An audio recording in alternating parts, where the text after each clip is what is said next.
turn on their officers and kill them. Gurkha regiments stay steadfast, loyal to the British, and here at the Siege of Delhi, they fight side by side with the Rifles, 60th Rifles, defeating wave after wave of mutineers' attacks from June all the way through to September 1857, before finally entering the city and lifting the siege. And as a result of that, the Queen grants second Gurkhas, as they were then, the right to be called riflemen, the right to wear the accoutrements of rifle regiments and to change their name to a rifle regiment. And they were also awarded a third colour, which was later exchanged for the Queen's truncheon, the Nishani Mai, which is still carried and will be presented to the Queen this year, later in May, I believe.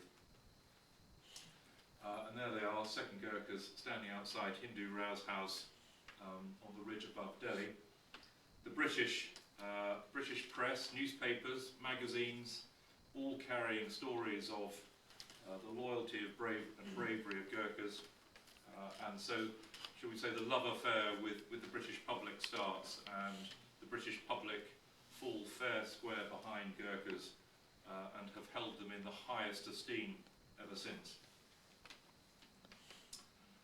Gurkhas, the number of Gurkha regiments has now increased. There are probably, by the 1870s, 8 Gurkha regiments being used variety of locations. Here they are, Second Afghan War. So we had the First Afghan War in the 1830s, Second Afghan War, 1878.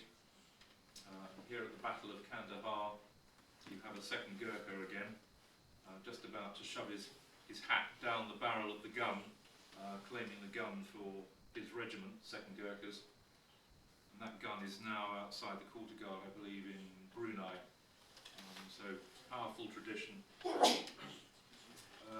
Gurkhas still being used. If you notice, we've had the rifle connection with fighting side by side with the rifles in Delhi, and why Gurkha rifle regiments are called riflemen, why they march at 140 paces to the minute. And here we have the Scottish connection. So in the 1890s, here at the Battle of Dargai, Gurkhas fighting uphill. When you go around the museum, you'll notice most gallantry medals have been awarded fighting uphill, taking the strong point at the top of a hill. Gurkhas are second to none. Here they are at Dargai with the Gordon Highlanders. As I said, the Scottish connection. A lot of Scottish COs around at about this time, 1890s, and they introduced pipes and drums, they introduced tartans, they introduced Highlander shoes. So you get this strange mix of rifle connection and Scottish connection. But here we are, Battle of Dargai. Gurkhas are not the only ones whose fathers and grandfathers and great-grandfathers have served. This is Captain James Robinson of 2nd Gurkha Rifles, who died at the Battle of Dargai, the picture you've just seen.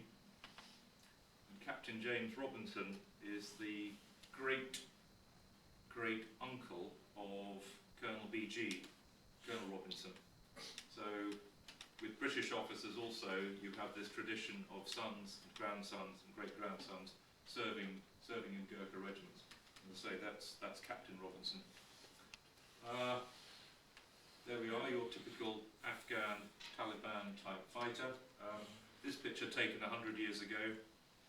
If you notice the picture of Gurkhas 200 years ago, everything is changed except the weapon. And here we are with Afghans with nothing having changed except the weapon, which tells you something about, you know, the problem in Afghanistan. But there we are. Fighting. This is the first picture of Gurkhas actually in action, taken in the campaign on Northwest Frontier. But not only fighting on the Northwest Frontier, but they start to be used around the world. Up to the turn of the century, 1900, they're fighting now in China.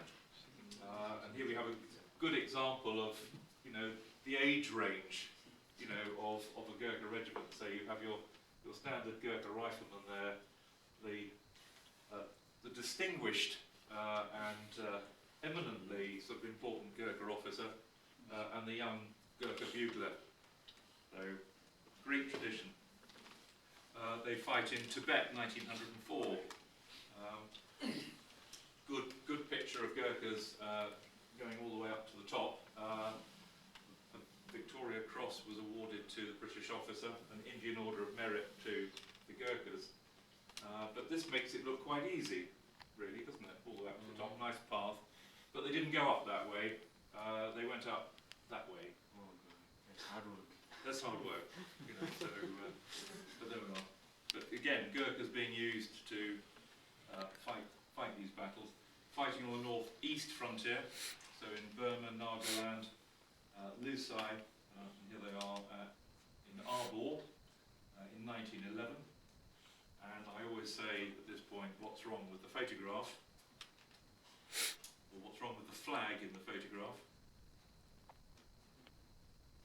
No? The flag's flying upside down, which is normally a sign of distress. But if you notice in the photograph, everyone seems to be having a jolly time, so perhaps not. So we have 1911, 1914, the beginning of the First World War. By now there are 10 regiments of Gurkhas and two battalions each. Beginning of the First World War, you've got about 20,000 Gurkhas serving in the Gurkha Brigade. First World War, and Nepal steps forward, and huge amount volunteer to serve in Gurkha regiments, and the numbers go up to about 96,000 Gurkhas serving in the Gurkha Brigade during the First World War. And of course, right at the beginning of the war, Britain has no allies that can send troops to help her fight the Germans on the Western Front in France. Only the Indian Army has fully trained men ready to go.